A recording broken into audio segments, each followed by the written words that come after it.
ಕಡಬ ತಾಲೂಕಿನ ರಾಮಕುಂಜ ಗ್ರಾಮದಲ್ಲಿ ಜನವರಿ 24ರಂದು ಗುಂಡೇಟಿನಿಂದ ಬಾಲಕ ಸಾವನ್ನಪ್ಪಿದ ಪ್ರಕರಣಕ್ಕೆ ಸಂಬಂಧಿಸಿದಂತೆ ಇದೀಗ ವೈದ್ಯಕೀಯ ವರದಿಯಲ್ಲಿ ಸ್ಫೋಟಕವಾದ ಮಾಹಿತಿಯೊಂದು ಲಭಿಸಿದೆ.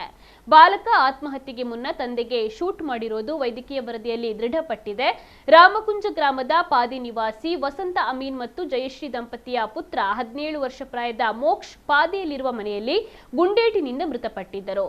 ಮೋಕ್ಷ್ ತಂದೆಗೆ ಇರಿದು ಬಳಿಕ ಕೋವಿಯಿಂದ ಗುಂಡನ್ನ ಹಾರಿಸಿಕೊಂಡು ಮೃತಪಟ್ಟಿರುವುದಾಗಿ ಆರಂಭದಲ್ಲಿ ಮಾಹಿತಿ ಹರಿದಾಡಿತ್ತು. ಆದರೆ ಇದೀಗ ವೈದ್ಯಕೀಯ ಪರೀಕ್ಷೆಯಲ್ಲಿ ಮೋಕ್ಷ್ ತಂದೆ ವಸಂತ ಅಮೀನಿಗೆ ಗುಂಡೇಟು ತಗುಲಿರುವುದು ದೃಢಪಟ್ಟಿದೆ.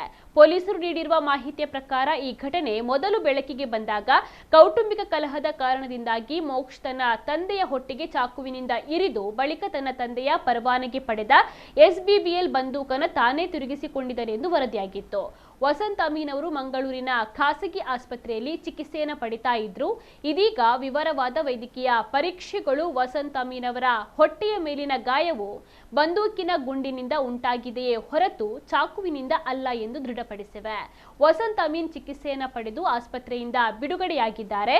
ಇನ್ನು ಬೆಂಗಳೂರಿನ FSL ವರದಿ ಬರಲು ಬಾಕಿ ಇದ್ದು ವರದಿ ಬಂದ ಬಳಿಕ ಪ್ರಕರಣವನ್ನ ಅಂತಿಮಗೊಳಿಸಲಾಗುವುದು ಎಂದು ಪೊಲೀಸರು ತಿಳಿಸಿದ್ದಾರೆ. ಮಗ ಮೋಕ್ಷನನ್ನ ತಂದೆ ವಸಂತ ಅವರೇ ಕೊಲೆ ಮಾಡಿರುವುದಾಗಿ ತಾಯಿ ಜಯಶ್ರೀ ಅವರು ಪೊಲೀಸರಿಗೆ ದೂರನ್ನು ನೀಡಿದ್ರು.